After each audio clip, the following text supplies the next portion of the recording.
Hi hello வணக்கம் welcome to UV cookery. நம்ம ரொம்ப நாள் கழிச்சு ரெசிபீஸ் பார்க்க போகிறோம் அப்படின்னு நினைக்கிறேன். இன்றைக்கி நம்ம பார்க்க போகிற ரெசிபி என்ன அப்படின்னு பார்த்தீங்கன்னா நெய் மைசூர் பாக் தான். வாயில் வச்சோடனே மெல்ட் ஆகுற மாதிரி ஒரு சூப்பரான டேஸ்டியான மைசூர் பாக் எப்படி செய்யலாம் அப்படிங்கிறத நம்ம இன்றைக்கி பார்க்க போகிறோம். வாங்க வீடியோக்குள்ளே போகலாம். இப்போ நம்ம ஃபஸ்ட்டு ஸ்டெப் என்ன பண்ண போகிறோன்னா, நான் வந்து 1.25 கப்பு நெய்யும் 1/2 கப்பு ஆயிலும் எடுத்து வச்சுருக்கேன். ரீஃபைண்ட் ஆயில் தான். ஸோ அது ரெண்டுத்தையும் ஒன்றா கலந்து லைட்டாக சூடு பண்ணி மெல்ட் பண்ணிக்கலாம். ஏன்னா நெய் வந்து கொஞ்சோண்டு திட்டாக இருக்கும் இல்லையா, ஸோ அதெல்லாம் மெல்ட் ஆகிறதுக்காக லைட்டாக சூடு பண்ணி எடுத்து வச்சுக்கோங்க. அதுக்கப்புறமா நம்மளோட கடலை மாவு இருக்கு இல்லையா, அது 1 கப்பு. அதை வந்து மிதமான சூடில் நல்லா வறுத்து எடுத்து வச்சுக்கோங்க.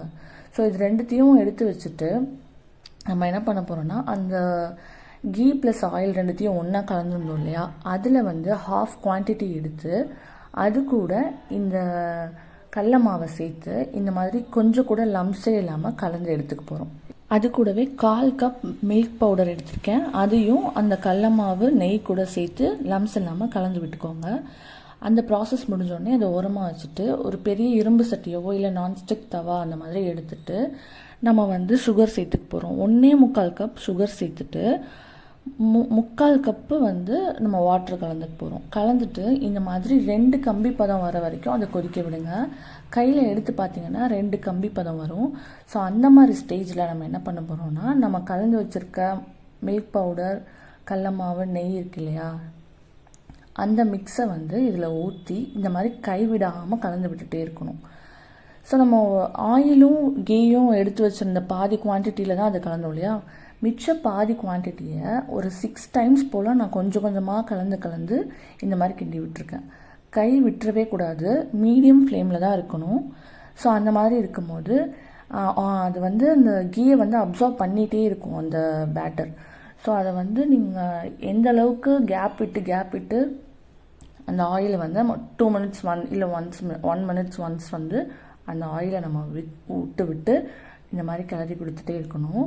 ஸோ அது பார்த்திங்கன்னா ஃபைனல் ஸ்டேஜில் அந்த சட்டியில் ஒட்டாமல் நல்லா திரண்டு வரும். ஸோ அந்த ஸ்டேஜில் நம்ம என்ன பண்ணணும்னா, அதை வந்து எடுத்து முன்னாடியே க்ரீஸ் தடவி ஒரு தவா வச்சுக்கோங்க. ஒரு பிளேட், என்கிட்ட வந்து ட்ரே இருந்ததுனால நான் அதில் பார்ச்மெண்ட் ஷீட் போட்டு வச்சுருந்தேன். ஸோ உங்ககிட்ட ட்ரே அந்த மாதிரி எதுவும் இல்லைன்னா நார்மல் பிளேட்லேயே கீயை வந்து நல்லா ஸ்ப்ரெட் பண்ணி தடவி விட்டுட்டு முன்னாடியே எடுத்து வச்சுட்டு அதுக்கப்புறம் இந்த ப்ராசஸ் பண்ணுங்கள். ஏன்னா நம்ம இதை எடுத்த உடனே நம்ம அந்த ட்ரேலையோ தவாலையோ இல்லை என்ன பிளேட் வச்சுருக்கீங்க அப்படின்னா அதில் ஊற்றுற மாதிரி இருக்கும். நீங்கள் பாருங்கள், ஊற்றி 1 ஹவர் கழித்து இந்த மாதிரி உங்களுக்கு ரெடியாகி கிடச்சிரும். இதில் நான் எடுத்து ஊற்றுற ஸ்டெப் வந்து ரெக்கார்ட் ஆகலை, ஸோ அதனால் உங்களுக்கு காமிக்க முடியல. ஸோ எடுத்து ஊற்றிட்டு நல்லா ஒரு ஸ்பூன் கொடுத்து ஸ்ப்ரெட் பண்ணி விட்டுக்கோங்க. ஸ்ப்ரெட் பண்ணி 2 தட்டு தட்டினீங்கன்னா அதுவே அல்வா மாதிரி தான் இருக்கும். ஸோ அதுவே ஸ்ப்ரெட் ஆகிக்கும் ஈஸியாக தட்டும்போது. ஸோ அவ்வளோதான். 1 ஹவர் கழித்து டிமோல்ட் பண்ணிவிட்டு இந்த மாதிரி உங்களுக்கு எந்த மாதிரி ஷேப் வேணுமோ நீங்கள் அந்த ஷேப்பில் போட்டு எடுத்துக்கலாம். இது ரெடி பண்ணுறது அந்த ப்ராசஸ்லாம் ஒன்றும் பெருசு இல்லை. நம்ம தவாவில் வச்சு எந்த அளவுக்கு நம்ம அதுக்கு டைமிங் கொடுக்காம அடி பிடிக்காமல் கிண்டுறோம். லைட்டாக நீங்கள் கேப் விட்டீங்க அப்படின்னா கூட அடியில் வந்து பிடிச்சிக்கும்.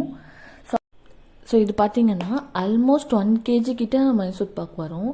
ஸோ தவாவும் அதுக்கேற்ற மாதிரி பெருசாக செலக்ட் பண்ணிக்கோங்க. சேம் டைம் நம்ம இதை வந்து ஸ்ப்ரெட் பண்ணுறதுக்கான பிளேட்டும் கொஞ்சம் பெரிய பிளேட்டாகவே எடுத்துக்கிட்டிங்க அப்படின்னா உங்களுக்கு வந்து கரெக்டான ஷேப்பில் கிடைக்கும்.